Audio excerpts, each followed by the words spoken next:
जय श्री कृष्ण दोस्तों, वेदात्मा में आप सभी का स्वागत है। दोस्तों, यह बात 100% सत्य है कि कोई व्यक्ति गरीब नहीं होता, उसकी सोच ही उसे गरीब कर देती है। क्योंकि जो इंसान जितनी बड़ी सोच रखता है उसे उतनी ही बड़ी सफलता प्राप्त होती है। इंसानों की सोच में बस इतना सा ही फर्क होता है कि कोई व्यक्ति खुली आंखों से सपना देखते हैं तो कोई व्यक्ति बंद आंखों से।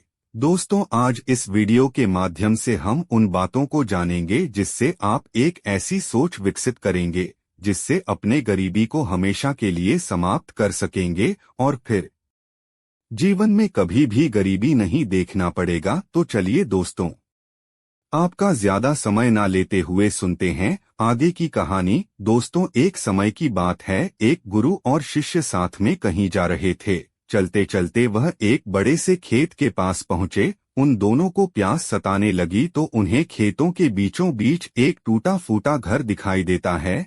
अब गुरु और शिष्य दोनों लोग उस घर के पास पहुंच जाते हैं और उस घर के दरवाजे को खटखटाते हैं तो थोड़ी ही देर में दरवाजा खुलता है और अंदर से एक व्यक्ति निकलता है जिसके साथ में उसकी पत्नी एवं 3 बच्चे भी थे जो बहुत ही फटे पुराने कपड़े पहन रखे थे।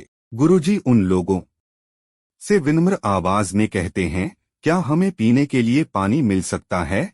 तो वह व्यक्ति अंदर से पानी लेकर आता है जिसे गुरुजी एवं उनका शिष्य ग्रहण करते हैं। फिर अचानक गुरुजी उस व्यक्ति से कहने लगते हैं, आपका खेत तो बहुत बड़ा है परंतु इसमें कोई फसल नहीं है, फिर आप लोगों का गुजारा कैसे चलता है?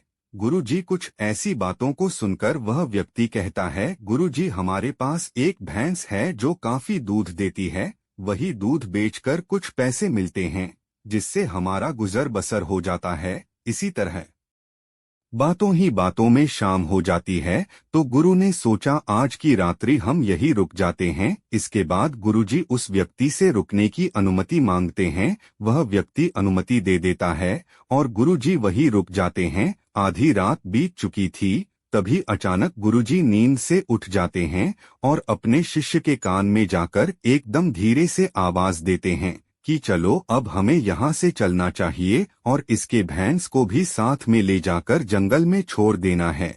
गुरुजी की ऐसी बातों को सुनकर थोड़े समय के लिए शिष्य को विश्वास नहीं हो पा रहा था, क्योंकि यह वही गुरु थे जो इतना ज्ञान दिया करते थे परंतु आज पहली बार किसी के साथ गलत करने के लिए बोल रहे थे। लेकिन वैसे गुरु की बात को टाल भी नहीं सकता था। आखिर वह गुरु और शिष्य जंगल की तरफ उस भैंस को लेकर निकल पड़ते हैं और उस भैंस को जंगल में ले जाकर ऐसी जगह में छोड़ देते हैं जहां से उसका वापस आना बहुत मुश्किल था। इसके बाद वह गुरु और शिष्य वहां से चले जाते हैं परंतु शिष्य के मन में यह बात हमेशा ही खटकती रहती। लगभग 10 वर्ष गुजर जाने के बाद वह शिष्य एक बड़ा गुरु बनता है तो उसके मन में विचार आता है कि क्यों ना उस व्यक्ति से मिला जाए जिसकी भैंस जंगल में छोड़े दी थी और उसकी कुछ आर्थिक मदद भी कर देंगे ताकि उसके आगे की जिंदगी खुशहाल हो सके।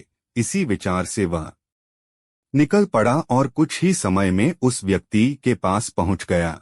लेकिन वहां का दृश्य देखकर वह चकित हो जाते हैं, क्योंकि अब उस खेत में बहुत से वृक्ष थे जिसमें बहुत सारे फल भी लगे थे और झोपड़ी की जगह एक विशाल घर था। यह देखकर वह शिष्य विचार करने लगा कि हो सकता है भैंस के चले जाने के कारण वह व्यक्ति सब कुछ बेचकर यहाँ से चला गया होगा, और यही सोचते हुए वह वापस लौटने लगते हैं।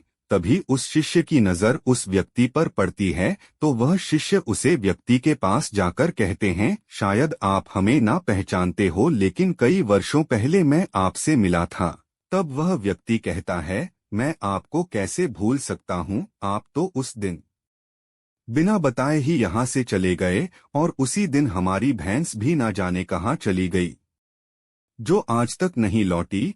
कुछ दिनों तक मैं बहुत परेशान रहा, कुछ समझ नहीं आ रहा था कि अब क्या करें, परंतु जीने के लिए कुछ ना कुछ काम करना भी जरूरी था। इसीलिए मैंने लकड़ियों को काटकर बेचने का काम शुरू किया। जो भी पैसे मुझे मिले उसे मैंने अपने खेतों में खर्च करके फसल उगा लिया।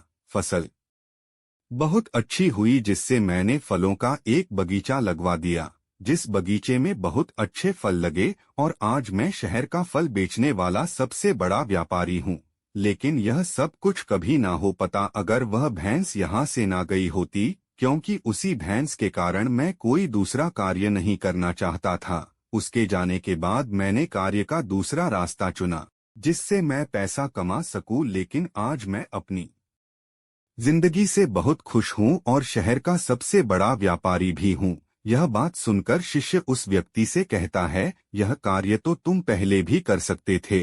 तब वह व्यक्ति बोला, कर तो सकता था, परंतु उस समय मेरी जिंदगी बिना मेहनत किए भी चल रही थी। इसी कारण मुझे कभी इस बात का एहसास ही नहीं हुआ कि मैं कभी कोई दूसरा काम कर सकता हूँ। यही कारण है कि मैंने कभी कोशिश ही नहीं की। लेकिन भैंस के जाने के बाद मुझे इस बात का एहसास होने लगा कि मैं कोई दूसरा कार्य भी कर सकता हूं और मैंने उसी समय यह दृढ़ निश्चय किया कि अब अपने जिंदगी में जो कुछ भी करूंगा अपने दम पर करूंगा और इसी संकल्प की वजह से आज इस मुकाम पर पहुंचा हूं। दोस्तों, इस कहानी को सुनकर इस बात को सोचना चाहिए कि कहीं आपके भी जीवन में कोई रुकावट तो नहीं है, और अगर कोई रुकावट है तो उससे आगे बढ़ाने का प्रयास कीजिए। जो आपके पास है उसे खोने का भय मत करो, क्योंकि आपके पास खोने को बहुत कम है, लेकिन कामयाबी के बाद पूरी दुनिया प्राप्त करना भी आपके पास है। दोस्तों, आशा करते हैं कि यह कहानी आपको अच्छी लगी होगी।